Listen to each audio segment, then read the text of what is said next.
Irmãos queridos, nós vamos então abrir a palavra de Deus no Evangelho de Jesus Cristo, conforme o relato de João, no capítulo 8, versos 56 a 58. João 8, 56 a 58.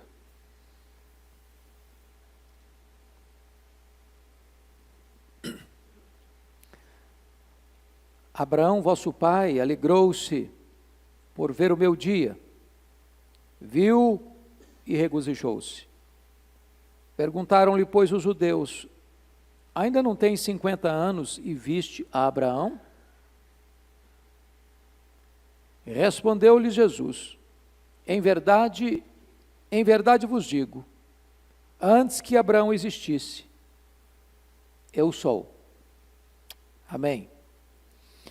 Meus amados, nós temos 4 evangelhos nas Escrituras. 3 deles são chamados de sinóticos: Mateus, Marcos e Lucas. A palavra sinótico significa olhar na mesma direção, na mesma perspectiva.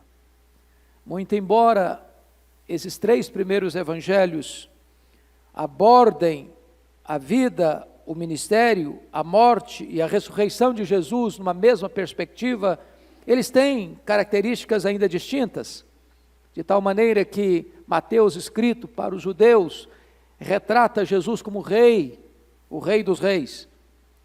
Marcos, escrevendo para os romanos, apresenta Jesus como servo, aquele que não veio para ser servido, mas veio para servir.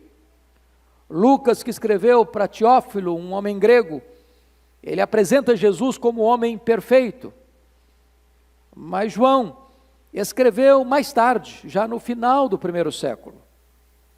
Quando João escreveu o seu evangelho,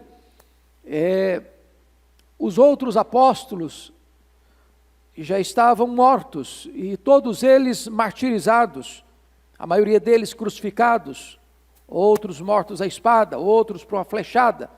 João era o último representante deste grupo apostólico. E João escreve este evangelho exatamente para defender a fé cristã de um ataque frontal que estava ameaçando a integridade do cristianismo. Vocês bem sabem que desde que Alexandre o Grande dominou o mundo, que a cultura grega, que a cultura helênica exerceu muita influência no pensamento da humanidade. E não foi diferente no primeiro século, mormente no final do primeiro século, porque o pensamento grego levou as pessoas à seguinte ideia: o mundo precisa ser regido por esse dualismo. A matéria é má, o espírito é bom. Então os gregos imaginavam o seguinte, que a pregação da igreja cristã, de que Jesus Cristo era o Filho de Deus, o verdadeiro Deus, não podia ter fundamentação real, verdadeira, confiável, porque eles entendiam que a matéria era má. E se Jesus teve um corpo físico, tangível, material, se ele foi verdadeiramente homem, então ele não podia ser Deus. Porque se a matéria é má e Deus precisa ser bom, então eles negavam a divindade de Cristo, negavam a criação, negavam a encarnação, negavam a ressurreição. E João escreve então este evangelho num momento em que o cristianismo está sendo atacado de uma forma tão feroz, no momento em que a fé cristã está sendo questionada nos seus alicerces, pelos seus pilares. E João escreve este evangelho exatamente para defender uma grande tese da vida do cristianismo, que é a divindade do Senhor Jesus Cristo. Ele é verdadeiramente Deus, não obstante ser verdadeiramente homem. E João, diferente dos outros evangelistas, ele não vai seguir os passos de Jesus, do nascimento de Jesus, do ministério de Jesus, dos ensinamentos de Jesus, mas ele vai reunir todo o seu conteúdo para provar uma tese. E de que maneira ele faz isso? Primeiro, ele vai selecionar neste evangelho 7 milagres que Jesus realizou. Por que 7? Porque 7 é o número da perfeição. Então, ele vai selecionar neste evangelho 7 milagres. Primeiro milagre, no capítulo 2, Jesus transforma água em vinho. Segundo milagre, no capítulo 4, ele cura o filho de um oficial. Terceiro milagre, no capítulo 5, ele cura o paralítico de Betesda. Quarto milagre, no capítulo 6, ele transforma pães e peixes. O quinto milagre, ainda no capítulo 6, ele anda sobre as águas. O sexto milagre, no capítulo 9, ele cura um cego de nascença. O sétimo milagre, no capítulo 11, ele ressuscita Lázaro. Então, se ele faz as obras de Deus, logo ele é Deus. Mas João vai reunir aqui um outro material para provar a sua tese de que Jesus Cristo é verdadeiramente Deus. João vai mostrar que Jesus não apenas faz as obras de Deus, mas Jesus tem os mesmos atributos de Deus. É da mesma essência de Deus, é da mesma natureza de Deus. E ele começa este evangelho dizendo: no princípio era o Verbo, e o Verbo estava com Deus, e o Verbo era Deus. Agora, no texto que nós lemos, Jesus faz uma declaração extremamente curiosa para os seus contendores. Eles estavam questionando acerca da identidade dele, e ele então vai dizer que Abraão, o pai da nação, viu o seu dia e se regozijou. E eles estão com uma pergunta extremamente coerente na cabeça deles, de botar Jesus numa situação de constrangimento. Ora, se não tens ainda 50 anos, como é que podes dizer que tu viste Abraão? Como é que pode ser isso? Ainda não tens 50 anos e viste Abraão? Abraão viveu há 2000 anos. Como pode ser isso? E a resposta de Jesus é contundente. No versículo 58, em verdade vos digo, antes que Abraão existisse, eu sou. Prestem bem atenção nisso. Eu tenho que concordar com o pensador irlandês C.S. Lewis, quando ele diz o seguinte: ou Jesus é um mentiroso, ou ele é um embusteiro, ou então ele é Deus. Porque fazer essa afirmação, antes que Abraão existisse eu sou, é impossível. Ou ele é Deus, ou ele é um embusteiro, ou ele é um mentiroso. E aqui, então, João vai usar para nós a mesma metodologia que usou para provar que ele faz as obras de Deus, e vai reunir 7 declarações de Jesus, dizendo, eu sou. O que significa eu sou? Vocês sabem que Deus usa vários nomes no Velho Testamento. Por que Deus usa vários nomes? Eu aprendi lá no meu curso de seminário há muitos anos, na matéria de lógica, que quando você define, você limita. É óbvio. Se eu falar Arival, deve ter outros Arivais por aí. Se eu falar Arival Dias, talvez tenha alguns outros mais. Se eu falar Arival Dias Casimiro, eu já estou limitando bastante, talvez não haja nenhum outro igual a ele. Quando eu defino, eu limito, eu restringo, eu afunilo o pensamento. Pergunto, que nome poderia esgotar o ser de Deus? Então Deus é Adonai, El Elyon, El Shaddai, Ele é o Jeová Tsekanu, Ele é o Jeová Rui, Ele é o Vachamá, e por aí vai. Mas existe um nome que é o nome de Deus. Os outros são derivados. Ele é o Deus eterno, Ele é o Deus da justiça, Ele é o Deus da paz, Ele é o Deus que é pastor, Ele é o Deus todo-poderoso. Mas o verdadeiro nome que Deus se revelou está lá em Êxodo capítulo 3, versículo 14. Foi quando Deus se revelou a Moisés, lá no Sinai. Quando Moisés pergunta para Deus, mas quando eu chegar lá e perguntar, mas quem que me enviou? Eu sou o que sou, me enviou a vós outros. Eu sou o que sou, essa é uma expressão que traz a ideia base do nome Iavé, ou do nome Javé, de onde vem o nome Jeová. Então aqui Jesus Cristo está dizendo o seguinte, eu sou o que sou, eu sou o verdadeiro Deus. Então o que João vai fazer? João vai exatamente usar 7 expressões de Jesus, eu sou, neste evangelho, para provar uma coisa: ele não só faz as obras de Deus, ele também tem os mesmos atributos de Deus.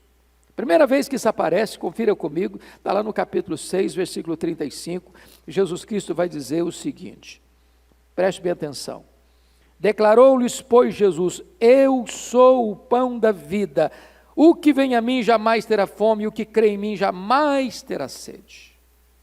Olha que verdade bendita. O povo de Israel estava acostumado com a história do maná, o pão que desceu do céu, que os alimentava, que os nutriu durante 40 anos na caminhada do deserto. Mas esse pão era um pão que perecia. Quem comia desse pão, perecia. Agora Jesus está fazendo uma declaração extraordinariamente revolucionária: eu sou o pão da vida, o verdadeiro pão. Aquele que come de mim, esse nunca mais vai ter fome. Aquele que experimenta a mim, nunca mais vai ter sede. Eu sou aquele que veio para nutrir, não apenas no tempo, não apenas na jornada da vida, mas por toda a eternidade. Se você se alimenta de Cristo, se você se apropria de Cristo, você tem vida eterna. Você nunca mais vai ter fome, você nunca mais vai ter sede. Ele é o único que pode dar significado, sentido à sua história, à sua vida. Eu sou o pão da vida. Aquele maná era apenas um símbolo, aquele maná era apenas um tipo, aquele maná apontava para o verdadeiro pão da vida, que é Jesus. E se você já entregou o seu coração a Cristo, se você já experimentou essa realidade bendita de ter recebido o Senhor Jesus Cristo como Senhor, Salvador da sua vida, você sabe o que é isso. Ele satisfaz, nenhuma outra coisa satisfaz. O dinheiro não satisfaz, o poder não satisfaz, o prazer não satisfaz, o sucesso não satisfaz, mas Jesus satisfaz. Ele é o pão da vida. Quem nutre-se dele nunca mais vai ter fome, nunca mais vai ter sede. A segunda vez que Jesus repete essa mesma expressão, confira comigo, está lá em João 8, versículo 12. João 8, 12. De novo lhes falava Jesus dizendo: eu sou a luz do mundo. Quem me segue não andará nas trevas, pelo contrário, terá a luz da vida. Eu sou, eu não fui, eu não serei, eu sou a luz do mundo. Irmãos, Ele é a verdadeira luz que vindo ao mundo ilumina todo homem. Ele é o único que pode iluminar os corredores escuros da nossa alma. Ele é o único que pode nos arrancar do império das trevas ou nos transportar para o reino da luz. Aquele que caminha com Ele tem direção, aquele que caminha com Ele tem segurança, aquele que caminha com Ele consegue ver os perigos da estrada. A luz aponta perigos, a luz aponta direção, a luz nos mostra aquilo que é certo, a luz nos mostra aquilo que é errado, a luz nos dá segurança, a luz é sinônimo de verdade, a luz é sinônimo de santidade, a luz é aquilo que representa a vida, porque não tem vida sem luz. Eu sou a luz do mundo. Se você anda com Jesus, diz o texto, veja comigo, versículo 12, você não andará em trevas, você não tropeçará, você não errará o caminho, e este é o eu sou, Ele é a luz do mundo. Mas note comigo, em terceiro lugar, Jesus vai usar essa mesma expressão, eu sou, lá no capítulo 10, versículo 9, pela terceira vez. Ele diz assim: eu sou a porta. Quem entrar por mim será salvo. Entrará e sairá e achará pastagens. 3 verdades Jesus apresenta aqui nesse versículo 9. Primeiro, Ele é a porta da salvação. Eu sou a porta. Quem entrar por mim será salvo. Não existe outra porta. A única maneira de você se encontrar com Deus é entrar por essa porta. A única maneira de você ter acesso ao céu é entrar por essa porta. O único que pode salvar você é Ele. Eu sou a porta. Quem entrar por mim será salvo. Tentar entrar por outra porta, entrar por outro caminho, é ir para o abismo. Ele é a porta da salvação, não há outro. Só há salvação nele, só há perdão nele. Só Ele é o mediador, só Ele é o redentor, só Ele é o salvador, só Ele pode dar a você a vida eterna, só Ele pode perdoar os seus pecados. Mas em segundo lugar, veja comigo, versículo 9 ainda, que Ele não é apenas a porta da salvação, Ele também é a porta da libertação. Quem entrar por mim será salvo, entrará e sairá. Tem porta que você entra, mas não sai. A porta das drogas, a porta do alcoolismo, a porta da promiscuidade, a porta da ilicitude. Você entra e fica preso. Você entra e fica cativo. Jesus não apenas salva você, Ele dá liberdade para você. Você é livre, verdadeiramente livre. Você entra e você sai. Você vai e você vem. Mas finalmente, Jesus não é apenas a porta da salvação e da libertação, Jesus é também a porta da provisão. Olha o versículo 9 ainda, quando ele diz o seguinte: e achará pastagem. Quando você entra por Jesus, você tem pastos verdes, você tem provisão, você tem paz, você tem alegria, você tem refrigério, você tem consolo, você tem a bênção de uma vida plena, abundante, maiúscula na presença de Deus. Ele é a porta da salvação, Ele é a porta da liberdade, Ele é a porta da provisão. Quarto lugar, confira comigo, capítulo 10, versículo 11. Jesus vai falar mais uma vez, eu sou. Ele diz assim: eu sou o bom pastor. O bom pastor dá vida pelas suas ovelhas. Que verdade sublime, que hoje nós vamos, se Deus nos der graça e permitir, tratar disso na liturgia do culto à noite. Ele é o bom pastor. E você então e eu somos ovelhas, frágeis, dependentes, inseguros, às vezes teimosos, inclinados para nos desviarmos, mas Ele é o bom pastor. Ele cuida, Ele vela, Ele guia, Ele protege, Ele carrega nos braços, Ele disciplina, Ele alimenta, Ele leva para o redil, Ele dá a sua vida, quando necessário, pelas suas ovelhas. A Bíblia nos apresenta 3 quadros de Jesus como pastor. Como bom pastor, Ele deu a sua vida por nós.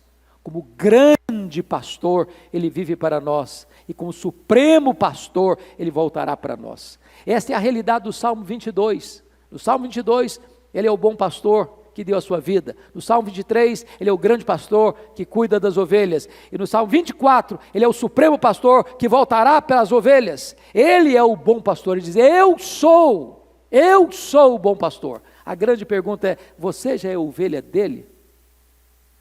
Você já se submete a Ele?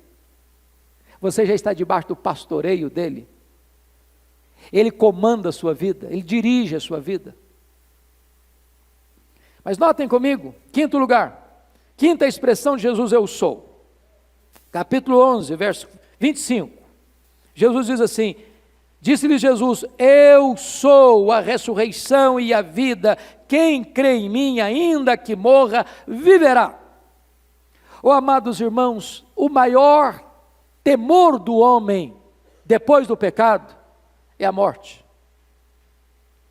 É o reinado da morte que o pecado trouxe. A Bíblia chega a dizer que a morte é o rei dos terrores. O que Jesus Cristo fez? Ele matou a morte. Ele entrou nas entranhas da morte, arrancou o aguilhão da morte, e matou a morte, e ressuscitou dentre os mortos. Agora você e eu podemos encarar a morte e dizer: onde está a morte, a tua vitória? Onde está a morte, o teu aguilhão? Tragada foi a morte pela vitória. Você que crê em Jesus não morre mais eternamente. Você que crê em Jesus já passou da morte para a vida, porque Ele é a ressurreição e a vida. Louvado seja Deus. Ele ressuscita com primícia dos que dormem. E então naquele glorioso dia, quando Jesus retornar com grande glória e poder, Ele dará a sua voz, e os mortos ouvirão a sua voz e sairão dos túmulos, uns para a ressurreição da vida, outros para a ressurreição do juízo. Mas você que creu nele, agora você já tem a garantia, a certeza da vida eterna, porque a morte não tem mais poder sobre você. Quando a morte chega em você, a morte não destrói mais você, você simplesmente passou desta para outra vida, porque a Bíblia diz que morrer é deixar o corpo e habitar com o Senhor. Para mim é muito mais importante, preferivelmente melhor, partir e estar com Cristo, que é incomparavelmente melhor, a morte não tem mais poder sobre nós. Louvado seja Deus. Eu sou a ressurreição e a vida. Mas notem comigo, em sexto lugar, que Jesus vai usar outra expressão, lá no capítulo 14, versículo 6, quando ele vai dizer assim: eu sou o caminho, e a verdade, e a vida, e ninguém vem ao Pai, senão por mim. Notem vocês, que Jesus não é um caminho dentre tantos. Num mundo plural, num mundo cada vez mais inclusivista, você afirmar isso não é politicamente correto. Você tem muitas religiões no mundo, você tem o islamismo com mais de 1 bilhão de adeptos, você tem o budismo com tantos milhões de adeptos, você tem o confucionismo com tantos milhões de adeptos, você tem religiões milenares com tantos milhões de adeptos, mas você vai dizer o seguinte: Jesus não é um caminho dentre tantos, ele é o caminho.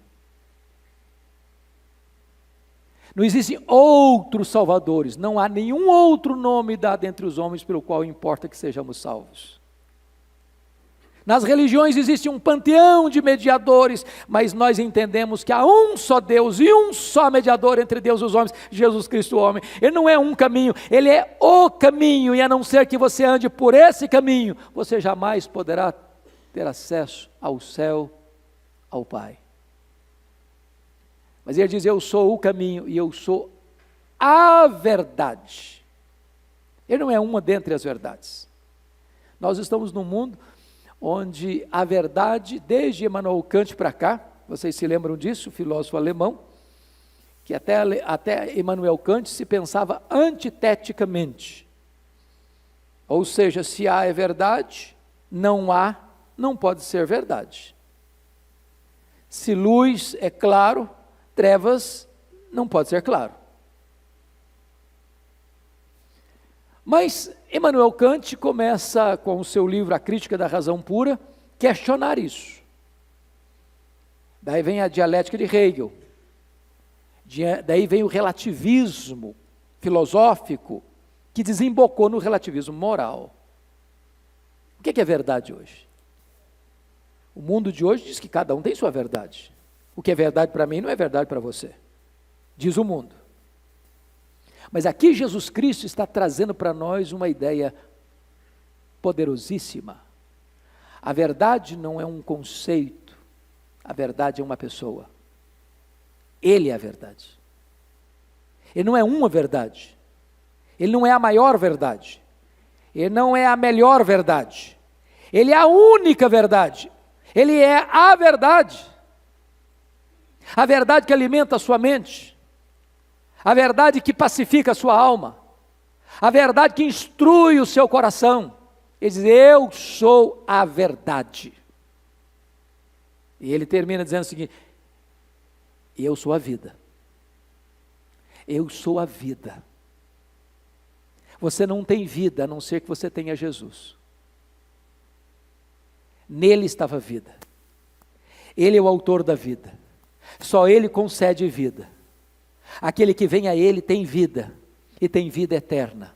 Então, se você quer conhecer a verdadeira vida, você precisa conhecer Jesus, porque a vida está nele, e Ele é quem dá a vida. Quem crê em mim tem a vida eterna.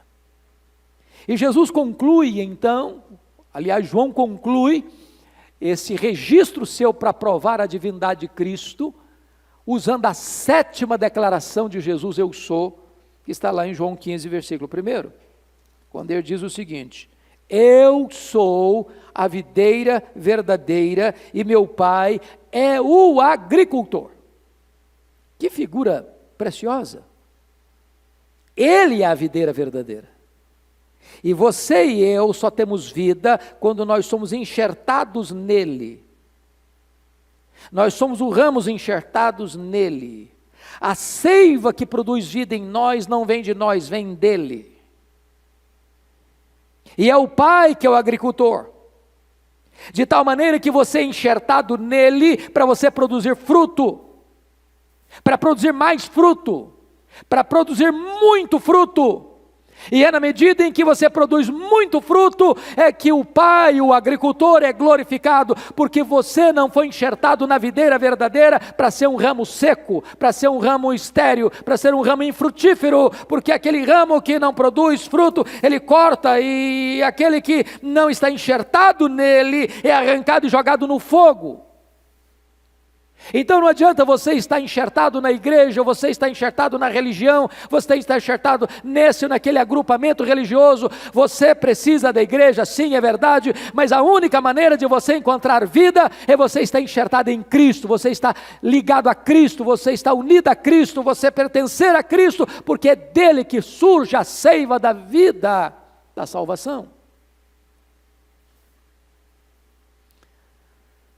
Pois bem, amados, então João escreve este evangelho para provar esta tese, que Jesus Cristo é Deus, porque faz as obras de Deus, porque tem os atributos de Deus. Ele está aqui reafirmando aquilo que disse para os judeus: antes que Abraão existisse, eu sou.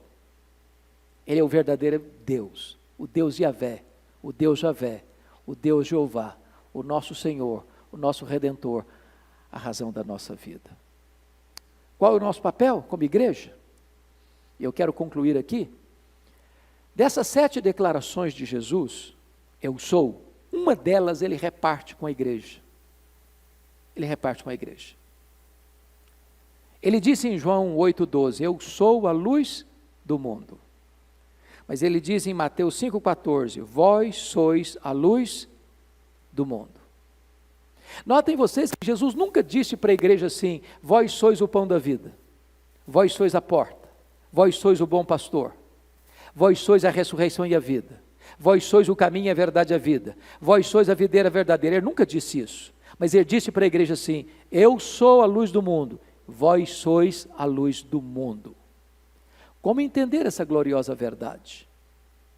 Nós poderíamos, de uma forma muito singela, explicar da seguinte maneira. O sol brilha? Sim, o sol brilha. Por que o sol brilha? Porque o sol tem luz própria. Por que Jesus brilha? É porque ele é o sol da justiça. Ele é a verdadeira luz que vinda ao mundo ilumina todo homem. A segunda pergunta que nós poderíamos fazer para esclarecer isso é, a lua brilha? E a resposta é sim, a lua brilha. Mas como é que a lua brilha? A lua não tem luz própria. A lua só brilha na medida em que ela reflete a luz do sol. Então preste bem atenção nisso. A igreja não é luz do mundo na mesma medida em que Jesus é luz do mundo. A igreja não tem luz própria. A igreja só é luz do mundo na medida em que ela reflete no mundo a luz de Cristo, a verdadeira luz que vinda ao mundo ilumina a todo homem. Qual o papel da Igreja Presbiteriana de Pinheiros? Na cidade de São Paulo, no estado de São Paulo, no Brasil e no mundo? É refletir a luz de Cristo nessa cidade, nesse estado, nesse país e ao redor do mundo. Qual é o nosso papel? O nosso papel é tornar Cristo conhecido através de nós, em nós, nessa cidade, nos hospitais, no comércio, na indústria, nas empresas, nas praças, nas ruas, nos becos, nos condomínios, nas casas, por aqui, por ali, por acolá, para onde formos. Nós adoramos a Jesus e nós proclamamos a Jesus. Nós cremos em Jesus. Ele mudou a nossa história. Agora o nosso papel como igreja é tornar esse Cristo conhecido da nossa cidade, do nosso país e por todas as nações da terra. Que Deus nos abençoe. Que Deus nos encha o coração de gozo e de alegria em conhecer a Cristo e torná-lo conhecido. Que Ele seja glorificado. Amém.